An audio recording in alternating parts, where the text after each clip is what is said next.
The United States Census of 1840 was the sixth census of the United States, conducted by the Census Office on June 1, 1840. It determined the resident population of the United States to be 17,069,453, an increase of 32.7% over the 12,866,020 persons enumerated during the 1830 census.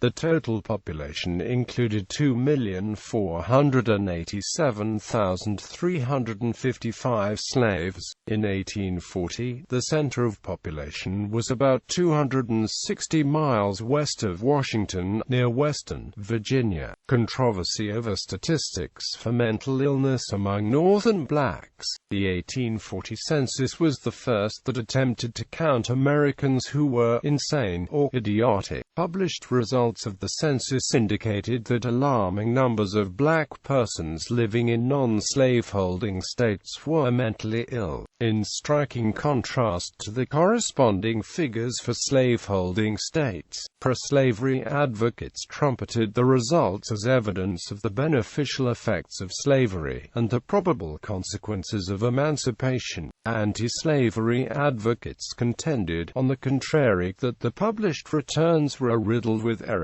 as detailed in an 1844 report by Edward Jarvis of Massachusetts in the American Journal of the Medical Sciences, later published separately as a pamphlet, and in a memorial from the American Statistical Association to Congress, praying that measures be taken to correct the errors. The memorial was submitted to the House of Representatives by John Quincy Adams, who contended that it demonstrated a multitude of gross and important errors in the published returns. In response to the House's request for an inquiry, Secretary of State John C. Calhoun reported that a careful examination of the statistics by the supervisor of the census had fully sustained the correctness. The returns were not revised.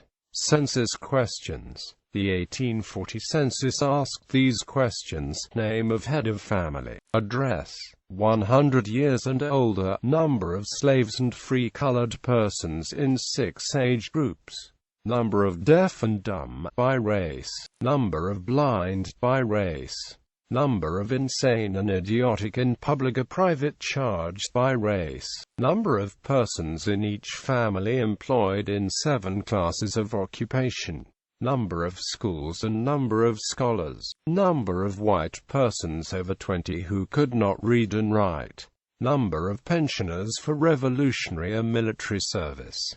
Data availability. No microdata from the 1840 population census are available, but aggregate data for small areas, together with compatible cartographic boundary files, can be downloaded from the National Historical Geographic Information System. A compendium of data from the 6th census, organized by states, counties, and principal towns, is available on the website of the Census Bureau.